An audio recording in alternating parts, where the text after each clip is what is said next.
So I'm Tanya Harding. This is my husband, Doug Harding. How long have you been fostering for Meow Village?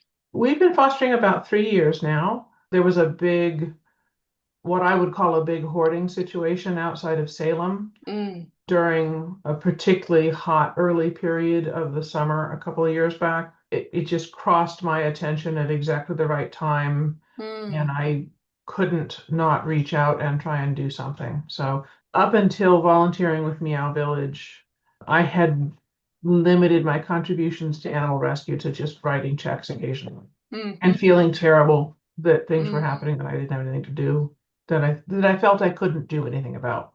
mm, In part because we had household cats that I wasn't certain would do well with fostering, but also because I quite frankly didn't think I'd ever let a foster cat go.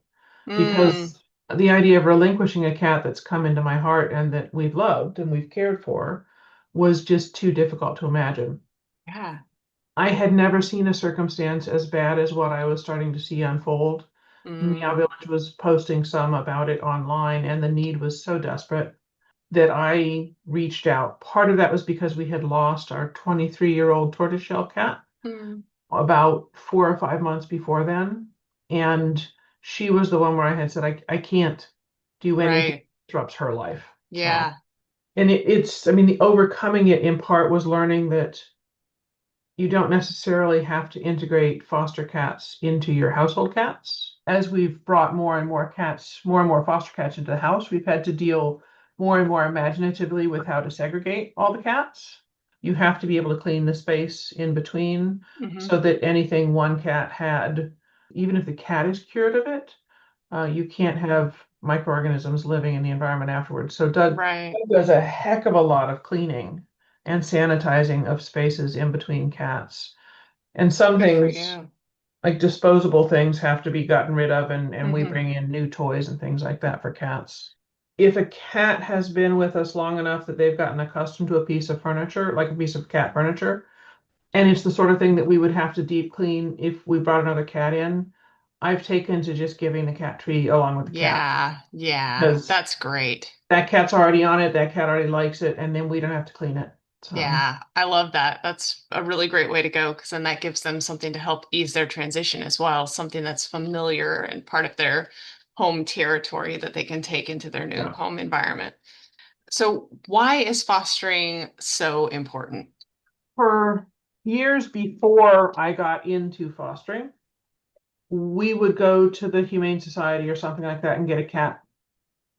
And I hadn't realized at the time how difficult it is for a lot of cats to exist in a shelter situation. A cat that's already shy or somewhat traumatized or that doesn't do well with other cats, a shelter is a terrible, terrible place for them to have to exist, Yep. however long they're there. Mhm. So I had heard of the idea that people fostered and that fostering gave a more loving and more home-like environment. I now have, I can really, really see the difference with cats and kittens. Part of that is because Meow Villages, our specialty is feral and at risk, usually outdoor cats. So not owner relinquished cats, Hmm. but cats that have been born to a feral mom under a bush somewhere, and there's now a litter of kittens, or an abandoned house, or a hoarding situation, or a colony that's been going for years in somebody's backwoods or something. But socializing requires interaction with a human. Hmm. And shelters, quite frankly, in my experience at least, don't have the time or the Yeah. manpower. Some shelters will use fosters to do their own socializing, but the Hmm. shelter location doesn't provide fostering. One of our specialties, Doug's specialty especially, is shy cats. Hmm. What are some ways that you help them to come out of their shell? Spending a lot of time with them and being especially gentle, slow moving. So they just have to get accustomed to a human presence. Hmm. He will sit in the room with cats or kittens and simply read to them. Mm. So somebody at some point had said, turn on a radio with a talk radio show or classical music or something, so the cats get used to the Hmm. up and down of noise. We do still do that in some rooms or have a white noise maker in, just because there's enough noises in our neighborhood that can be startling. It helps mellow out things. So having absolute silence followed by a startling noise is worse than having a low mumble and then the occasional spike. So, Yeah, but Doug will sit in and read whatever the current book is, and that gives him the opportunity to sort of talk to them. It works remarkably well, and they get more and more comfortable with people. that's really good. It's Yeah. also been really important for us not to try and force the cat to do something. So yeah, you have a shy cat. Maybe what you want to do is make them interact with people, but they have to have a safe place. They have to have Hmm. a cubby they can hide in. They have to not feel trapped. Since we knew we were going to be taking in some shy cats, and the first thing they do is always hide under the bed. We took the legs off a queen size bed frame, dropped it on the floor. And then obviously providing them with a more acceptable place where they can hide so they Oh can yeah. still feel safe, but you can Yeah. access them in an emergency situation, not have them getting all up under the furniture.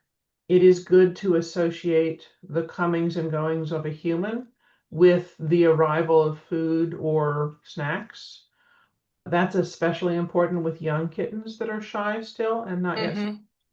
With a young kitten that's really not social, food only comes from the human. Food's only available when there's a human present, and that Hmm. sort of thing Hmm. helps them connect a potentially threatening but really not threatening human with Right. food. I also try never to come at a cat this way up over the. Hmm. It's never good in my Yeah. experience. Any approach has to be at a pace that they're comfortable. So Hmm. even reaching out, you have to pause and wait for them to reciprocate, Hmm. show interest. Otherwise, you're chasing them. And that has the potential to make the situation worse. I've Yeah. seen some people use like they try to use food to create a positive association, but the way that they use it is like, this is the only opportunity you have to eat food, and I'm going to pet you the whole time. And the Yeah, cat is showing fearful body language, and then they end up becoming more fearful of humans instead of overcoming that fear.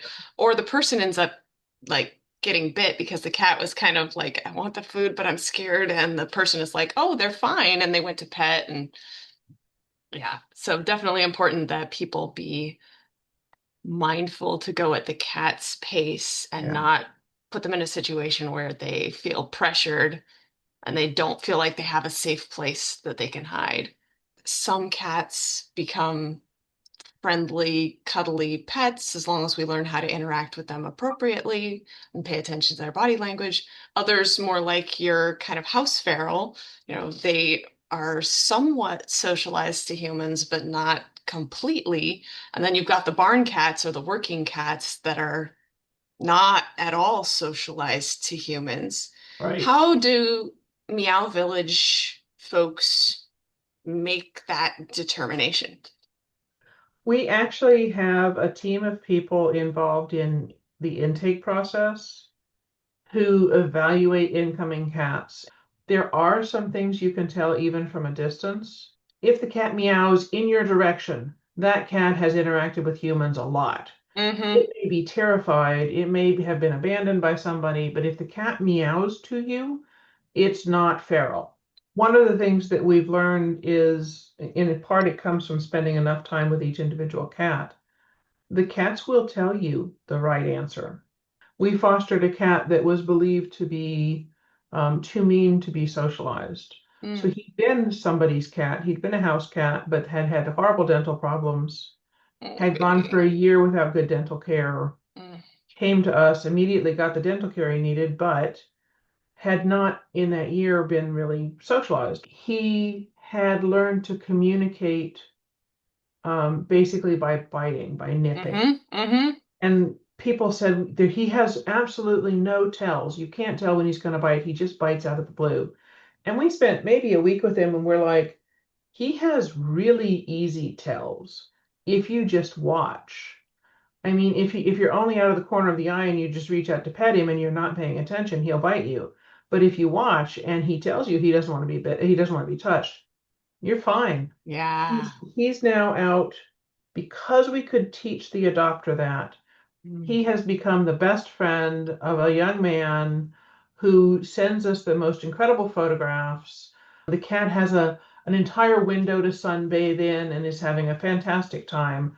That's Lots of wonderful. toys, lots of treats, lots of cat treats. Oh, And he said, yeah, if I push him, I can make him bite me. He said, but he cuddles with me at night and he'll lick my nose and he sleeps curled up against my chest. And yeah, we're pretty happy when that sort of thing happens. oh, that's fantastic. Yeah. Kittens, it's an age thing. If you haven't substantially socialized or started socializing a kitten by the time they're 4 months old, it may never be possible to make them truly social. They need that early socialization to make some sort of bond with a human and make the human safe.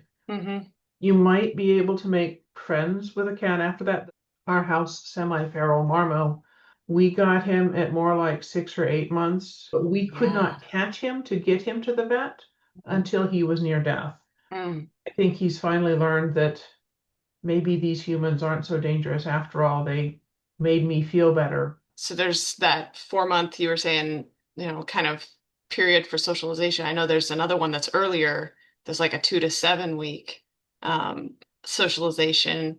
And if kittens don't have any exposure to humans during that period of time, then it's really hard because that's like the critical socialization. And then they continue learning from other cats and learning social skills and playing with their litter mates and their mom up until that 4 month period. And if they get adopted somewhere in between and they're a single kitten, they don't always learn social skills from other cats. Have you seen any of that? So single kitten syndrome is a real thing. I certainly would always rather have a young kitten, a kitten under 6 months old, say, either going to a house that has an established cat that the kitten can learn from, or be paired up with another kitten at the same time. Mm-hmm. A kitten wrestling with another cat or a kitten learns that if they bite, the other animal will bite back. Mm-hmm. A kitten tussling with your 5 or 6 year old child never has, hopefully, never has anybody biting back. And certainly nobody with claws like he has. So Mm-hmm. he doesn't learn the repercussions in a way that's gentle enough for him to just Yeah. learn it. Mm-hmm. So having two together is really best. A bottle raised kitten, a kitten that had human contact because they were being bottle fed, is always going to be the cuddliest cat or kitten ever, Mm-hmm. because they've just learned that's their mom, that's their Mm-hmm. safety, and they think humans are just peaches. So Mm-hmm. Mm-hmm. I've also seen people who have like a single kitten that's been bottle raised or whatever that's like really closely bonded to them, but then the person gets a full-time job and so they're like, yeah, oh, this cat needs a companion, but that cat has no experience with other cats. And so then they try to bring in another cat and the cat hasn't learned how to be yeah, with other cats. Or I've seen they'll like wrestle with the cat because they have just the one kitten and so they play with them like that thinking, oh, that's how a litter mate might play with them. But then the cat learns to play even rougher, and when they become an adult cat then they now yeah. have these awkward social skills and kind of a play aggression problem. Have you seen any experience with that? So statistics tell us that the most common relinquished cat to somebody like to a shelter of an adult cat is a kitten that was raised alone because it bites humans. Mm-hmm. I have had to break my childhood tendency of running a hand under a sheet to play with a cat because it causes a moving of Yes. hands. We try very hard not to engender that in cats. If they do attack someone's hand, that's what you hand them, is a kicker Mm-hmm. toy instead. Do you try to pair them up if you do get a singleton to foster? Like once they're past their kind of quarantine period, introduce them to another kitten? The people who move cats around within Meow Village, our intake team, tries to match sets up so you don't end Good. up with just one. Let's say we had a litter of 6, and 5 of them have all been adopted out, and we're left with one. Hmm. There may be shuffling done within the village to try and keep that one, either bring more kittens of a like age into the household with them or move them to somebody else's household that's Hmm. already got another Hmm. litter. How does fostering help to make adoptions successful? One is the foster really gets to know the cat or the kitten. Mm-hmm. So you can actually write a bio, or you can talk with a potential adopter and truly tell them who that cat is, what you see in the behavior. Yeah. I think having the cat accustomed to humans is the biggest factor. Having them accustomed to multiple people is very helpful. So when a potential adopter comes to visit them, it's not a strange thing for them. Yeah. Adaptable makes them adoptable. There's a Hmm. 2-week isolation period, but after that, we're encouraged to socialize them by having people come over and play with them. The other thing, quite frankly, and Meow Village prides itself on this, we're very careful about trying to match the best cat with the right home Hmm. and vice versa. So if somebody's like, oh, that's a beautiful cat, I want to adopt that beautiful cat. And I'm like, did you not read that there's 3 medical ongoing issues that you're going to have to commit to before you take on that beautiful cat? The ex-biter kitty had a GI problem that needed ongoing attention. It was not going to inhibit him in any way, but he needed special food, and we needed to make Right. sure that the adopter knew that and was willing to undertake that. So Yeah. that kind of pairing is more than just what you read on a sheet of paper. So Yeah. And like you said, at shelters, they just don't have the bandwidth or the amount of time with their staff and volunteers. They're spread so thin that yeah, they don't really get a chance to get to know the cat. Plus, the cat is, in a traumatic, stressful environment that can't fully show their true range of behaviors. yeah. They're just going to most likely either show that they're shut down with fear or that they're reactive because that's what they've learned, at least when we're talking about adult cats. Right. I find that kittens can sometimes be more resilient in a shelter setting if they've been somewhat socialized. But if they haven't been socialized, then you've got that whole issue. So I definitely feel like fostering gives the kitten or cat a chance to really come out of their shell and show their true personality. And then it feels almost more like you're going on a date to get to know them as opposed to going shopping for the perfect cat. It's hard not to pick a cat at a shelter by anything other than its appearance. Pretty cat. I like that pretty cat. And we Hmm. did that when we adopted the mature Tori that eventually passed, but we adopted her with another cat. We had to return one of the cats because They hated each other. Oh man. and that is much less likely to happen with Meow Village because we have the process of us getting a personality profile on the cat, and we interview the potential adopters also, and we say this is not a good fit, or Hmm. yeah, this is a great match. I don't have the statistics on it, but I would be curious to know whether the return rate is lower for a foster-based organization than a comparable shelter type organization. I would guess that the answer is yes, because you get to know the cat so much better through Yeah. foster. You're still going to have some where you think this is a good match and either something in the person's life changes and it no longer works, or we discover something about the cat that we didn't know, like, oh, geez, they're terribly afraid of dogs. We didn't know that. But I would guess it happens less. What is your One thought of on that? the biggest variables is I want to adopt a new cat, but I already have a cat at home, and we're all crossing our fingers that we can integrate the two. And there are ways that we can help people ensure that introduction is as slow and cautious as possible, but we still can't guarantee the cat will accept the cat you're Mm-hmm. bringing to the house. Mm-hmm. So S'mores, our 14 or 15-year-old tortoiseshell, hates that we've brought any other cats into the house, but she just sort of has learned to tolerate them gradually, and they learn not to bother her. So it's not the kind of, wouldn't it be great if they all cuddled up together and were adorable, but they live together. But in some cases, a cat who feels their space has been invaded will pee outside of the box or take to attacking the small kitten you brought in. Those kind of incompatibilities, I have no idea. In the 3 years I've been in Meow Village, cats are returned because of unforeseen life changes in the human Mm-hmm. that truly make it impossible for them to keep the cat. Mm-hmm. Cat incompatibility with a household cat that already exists, Mm-hmm.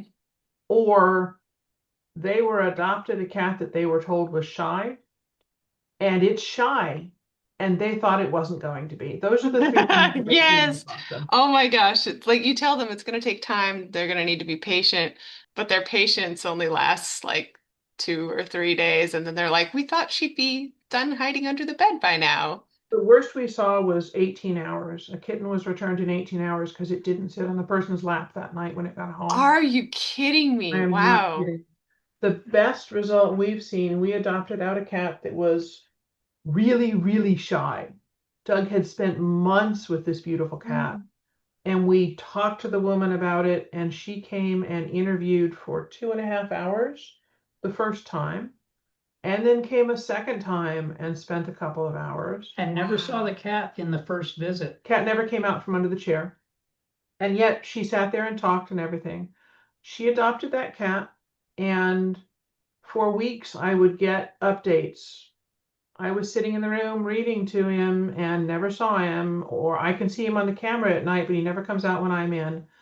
He now is habitually on her lap with her other cat, Oh, entirely integrated. She said he's the sweetest thing she's ever known, but it took 6 weeks, 8 weeks until he started to come out.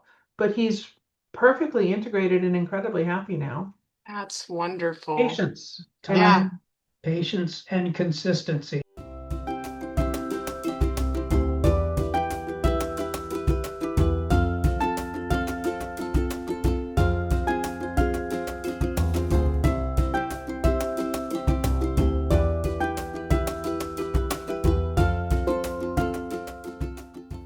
When they hear you say it's going to take time, they like want you to pick a number. And it's like, it doesn't work like that. Because, like you said earlier, Doug, you have to go at the cat's pace. And that might be 4 weeks, that might be 4 months, that might be a year and a half. We just don't know. For people that have adopted and already have an animal, Mm-hmm. you have to keep in mind that you may want to dote on the new one. You have to give them equal time. Yeah. Really, really important. Yeah, they can get very frustrated that you are no longer spending the time with them that you used to, and that you're spending the time with this new one, and then that creates a negative association instead of a positive, and it backfires on you. I oftentimes get a lot of cases as a behavior consultant of people who they've done the most popular method of introduction that they found on the internet, and they're like feeding them on either side of a door and luring them closer and closer to each other in this high stakes mealtime situation. And when they put a baby gate in between, there's all this hissing and tension. And I think we need more Yeah. information out there to change people's initial expectations so that we have less repair work to do and they can start them off right from the beginning. So, are there any of the cats you've fostered? Well, I know there's one that you've decided to adopt for yourself. We've kept two cats. So Misty Pearl, the gray and white shadow that came through earlier, who's part Norwegian forest cat, was probably our first really shy kitten. So she was the runt of a litter that came to us. The whole litter had upper respiratory infections and eye Oh, infections. babies. They ended up spending a lot of time in our guest bathroom, basically in isolation for nearly a month before we got all Oof, the infections cleared. poor And kids. she was the sickest of the lot. So by the time we got to where we could start trying to socialize them to other people, she was too shy. So we just gave in and said, if you're not going to come out and be sociable with others, if I can't get people to see you, we can't adopt you out. So we kept her. Mm, She's gorgeous. She's wonderful. If the doorbell rings, she disappears under a piece of furniture in our pantry. So she's still mm. quite shy. We've had her for us 2 years now, year and a half after that. When Leilu was, uh, it is very difficult to adopt out a cat where you have to say, in all honesty, in the bio, everything in your house needs to be nailed down or put in a closed cabinet. Um, and the more I thought about it, the more I thought, how do I sell that to people? So she was posted for a fair amount of time, but in the meantime, she and Misty had come to love each other. Aw. Misty had a bad interaction, my fault. I accidentally let her into a room with one of our foster cats. We got them apart without any damage, but she became very much more likely to attack than be friendly with any cat she's met since then. And Laylu's like, oh yeah, you think you can? They're great together. Wow. So we adopted Laylu, but we kind of adopted Laylu because Misty wanted Laylu. That's Yeah. so cool when you have that opportunity to kind of like have your resident pets get some gentle, mild exposure to this other foster animal and then eventually decide if they could integrate into the home. I wish more places did like a foster to adopt situation Yeah. when people bring home a second pet because you can't guarantee that your resident pets are going to be friends with them. So having that opportunity, I think, is so cool. What are some other ways that people can support Meow Village or their local rescue if they don't feel like they're in a position to foster?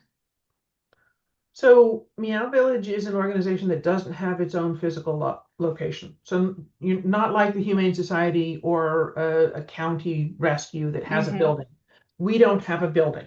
So for other organizations that do have a building, there are lots of things that can be done at that building. Mm-hmm. And that may be coming in and playing to socialize with cats or helping with paperwork or helping with organization. So the people who have a physical building have got additional opportunities for people to True. volunteer. True.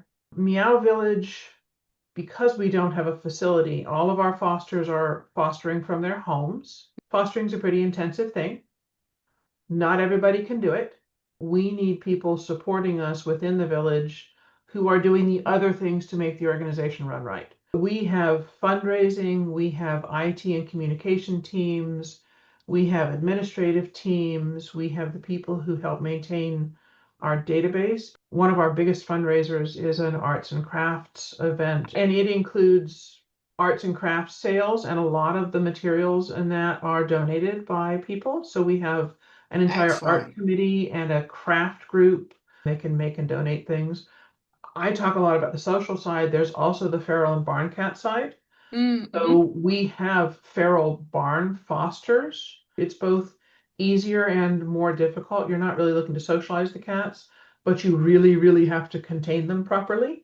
There's transport, both transporting cats to barns and picking up the loner cages that go with them when they're dropped off Mm-hmm. originally. There's also transport of everything that's not cats. So Supplies, food, litter. somebody up north needs food, somebody down south needs traps. We have vaccinators who have experience with the medical side of things, subcutaneous fluid appliers, and then people who write thank you notes and help coordinate with the donors and that sort of thing. There's pretty much everything you could possibly want if you Yeah. want to volunteer. And then there's special projects like putting together feral cat shelters. There's going to events and meeting people and speaking on behalf of Meow Village. We do cat foster meet and greet type events at PetSmart on a Mm-hmm. regular basis and sometimes at local restaurants. So yeah, there's Wow. pretty cool things like that. And if people have funds but not time, then they can always do like you started out with, just writing some Always. checks. That's always helpful too. Every one of these cats needs veterinary care, if not intensively. Nowadays, we have online links on our website for easy donations. The best way to donate is with a monthly automatic Mm. donation because Hmm. then we know when it's coming and how much is coming. What kind of advice would you give to a first time foster? I would recommend you not bite off more than you can chew. Be patient with yourself because you really won't know everything. Foster within an organization that has a support team that can help you when you have questions. Don't Yeah. be shy about asking questions. In this current era where we have so many strays out on the streets, sometimes there are not organizations to take in cats, and therefore the person who fosters is the person who finds the cat. There are resources available. A good resource that has lots of information is the Kitten Lady. She's got Yeah, she's tons of information amazing. online. Her book is fantastic. She has videos that show things like the proper way to nurse, to feed a kitten and how you have to tend a newborn kitten after you've fed them because mama Hmm. would normally help them Go to the pass the food bathroom that and they all that. need Yeah. to. Yeah. And pay attention to the fact that there are medical needs. Hmm. There are standard protocols and procedures. Cats that have been out on the street at all need worming medication, almost certainly need flea medication. You need to be very careful about age-appropriate medications. Kittens that are under a certain age shouldn't be given flea meds. They just need like what you see on TV advertisements. They need to be washed in Dawn or something. Yeah, gentle bath with Yeah. soap. Baby shampoo. Yeah, something. And absolutely under no circumstances give cow's milk to Cow's kittens. milk, yeah. That is dangerous. Pay attention, really actually use the right products if you're going to be fostering cats. Don't consider cat scratches and cat bites lightly. A cat bite can get Yeah. infected very, very badly, very quickly, and needs to be seen to. There are state requirements to report animal bites if you're not familiar with a cat, particularly if the cat has not been in care for a minimum of 2 weeks first. Those are related to possible rabies bites. Yep. It is not amazingly common in cats, but it happens. So there may be county and state level reporting requirements for bites. I remember when I worked at a shelter, we had bite quarantines, and so we had to be extra careful to not put a kitten in a situation where they're going to bite you playfully because it could turn into something serious, and then that poor kitten has to be isolated in quarantine and doesn't get the socialization that they need. So super important. Don't screw around with cat bites and scratches because Yep. it can be serious. And depending on what state you're in, that cat isn't quarantined, they're euthanized. So yeah, Good point. it's not great, but it happens. So So be thoughtful about it. Don't mess around and put yourself in a situation where you're going to get bit.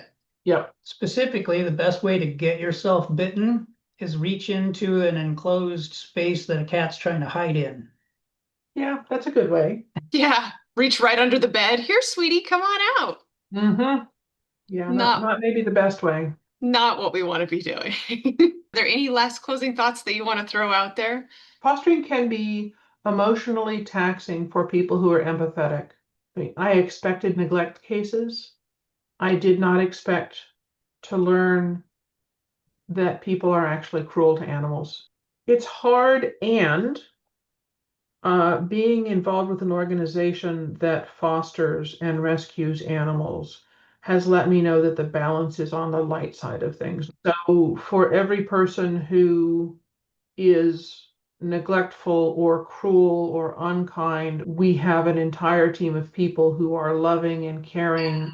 Well, it was a pleasure talking to you. I really appreciate the opportunity. Hopefully this will get more awareness of Meow Village and fostering and how important it is and how it can really make a difference for people and for cats. Cool.